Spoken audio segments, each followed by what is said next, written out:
क्या आप विश्वास कर सकते हैं, अजीब बातें हो रही हैं। खगोलज्ञों के अनुसार चंद्रमा वास्तव में मर चुका है और यह कई करोड़ सालों से मृत है। तो यह वास्तव में क्या है?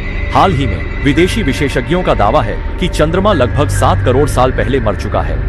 हालांकि घरेलू विशेषज्ञों का मानना है कि चंद्रमा केवल 2 करोड़ साल पहले पूरी तरह से मर चुका है। चंद्रमा की मृत्यु की समय सीमा पर कौन सही है, यह एक तरफ छोड़ दें। सबसे महत्वपूर्ण बात यह है कि हमें यह समझना है कि क्या चंद्रमा वास्तव में मर चुका है और विशेषज्ञ इसे कैसे परिभाषित करते हैं। बेहतर समझने के लिए एक उदाहरण लेते हैं। जब एक व्यक्ति जीवित होता है तो वह स्वतंत्र रूप से भाषा और शारीरिक संचार कर सकता है, लेकिन अगर यह व्यक्ति मृत्यु के बाद केवल शरीर के रूप में रह जाता है और बिना सड़ने के किसी भी क्रिया को करने में असमर्थ होता है, केवल जब बाहरी बल का संपर्क होता है तब शरीर थोड़ी बहुत प्रतिक्रिया करता है। चंद्रमा की ओर लौटते हैं। इस समय मानवता द्वारा देखे जाने वाला चंद्रमा भी इसी स्थिति में है। यह केवल एक मृत शरीर की तरह है। इसके अंदर कोई ज्वालामुखी विस्फोट या अन्य भूगर्भीय गतिविधियां नहीं है। यहाँ तक कि बड़े पैमाने पर भूगर्भीय गतिविधियां भी नहीं होंगी। कभी जो लावा रक्त की तरह बहता था वह अब ठंडा और ठोस हो चुका है। चंद्रमा की सतह पर केवल उल्काओं और क्षुद्र ग्रहों के प्रभाव से होने वाले सूक्ष्म परिवर्तनों के अलावा चंद्रमा ने करोड़ों वर्षों से एक ठंडी और निर्दयी स्थिति बनाए रखी है, जिसमें कोई जीवन या ऊर्जा का संकेत नहीं है।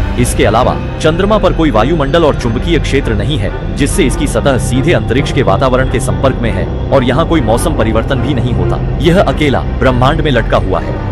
यह पूरी तरह से मृत और शांत है। इसलिए विशेषज्ञ इन पहलुओं के माध्यम से प्रारंभिक रूप से यह निष्कर्ष निकालते हैं कि चंद्रमा शायद कई करोड़ सालों से मृत है। तो सवाल यह उठता है, क्या चंद्रमा की वर्तमान स्थिति पृथ्वी के भविष्य का संकेत हो सकती है? क्या चंद्रमा पर बहुत समय पहले जीवन मौजूद था?